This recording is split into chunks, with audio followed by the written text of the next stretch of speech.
ॐ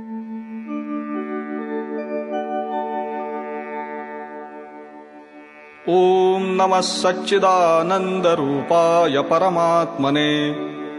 ज्योतिर्मयस्वरूपाय विश्वमाङ्गल्यमूर्तये प्रकृतिः पञ्चभूतानि ग्रहा लोकास्वरास्तथा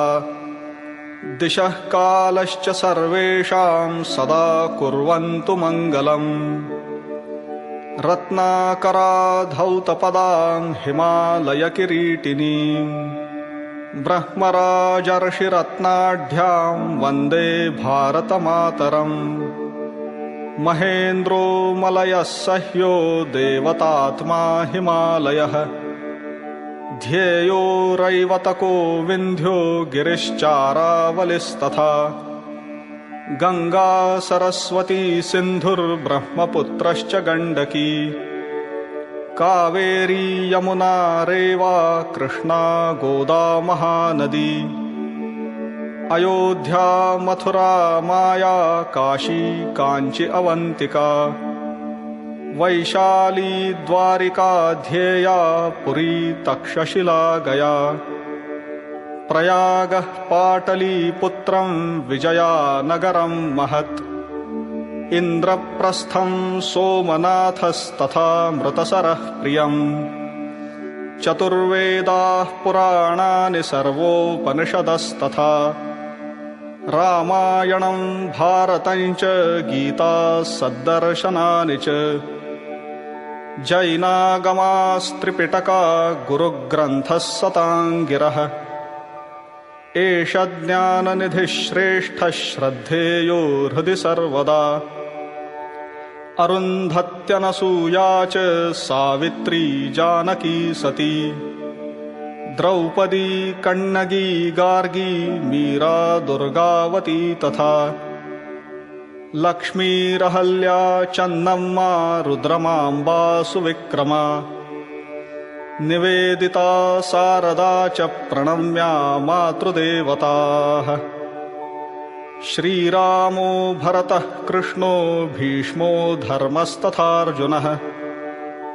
मार्कण्डेयो हरिश्चन्द्रः प्रह्लादो नारदो ध्रुवः हनुमान् जनको व्यासो वसिष्ठश्च शुको बलिः दधीचि विश्वकर्माणौ पृथुवाल्मीकिभार्गवाः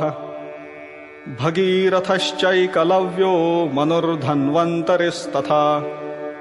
शिबिश्च रन्तिदेवश्च पुराणोद्गीतकीर्तयः बुद्धाजिनेन्द्रा गोरक्षः पाणिनिश्च पतञ्जलिः शङ्करो मध्वनिम्बार्कौ श्रीरामानुजवल्लभौ झूले लालोऽथ चैतन्यस्तिरुवल्लुवरस्तथा नायन्मारालवाराश्च कम्बश्च बसवेश्वरः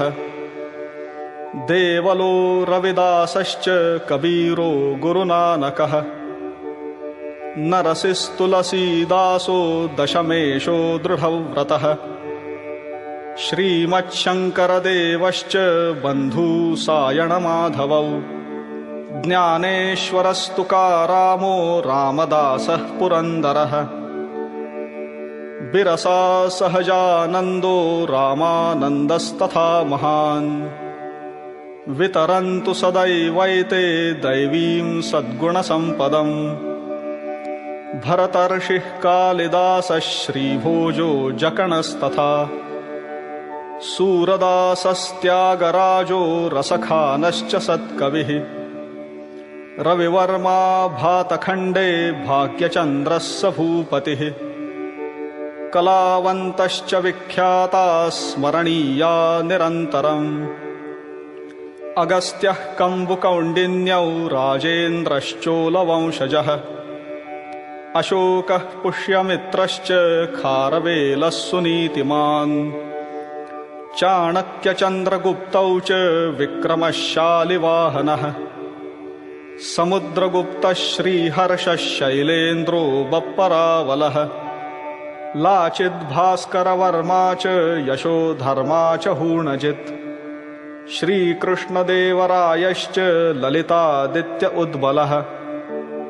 मुसुनूरी नायकौ तौ प्रतापः शिवभूपतिः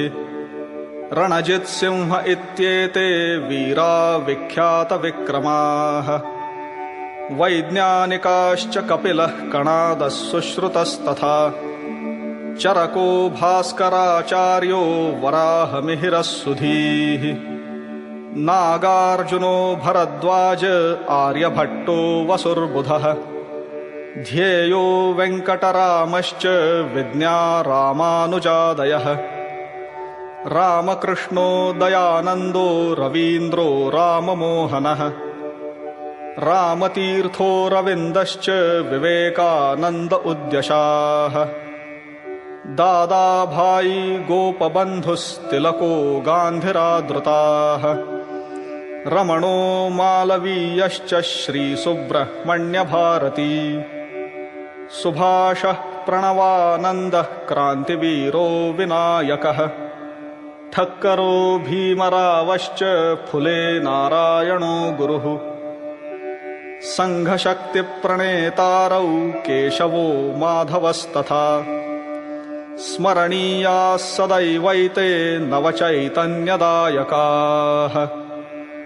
अनुक्ता ये भक्ताः प्रभुचरणसंसक्तहृदयाः अविज्ञाता वीरा अधिसमरमुध्वस्तरिपवः समाजोद्धर्तारः सुहितकरविज्ञाननिपुणाः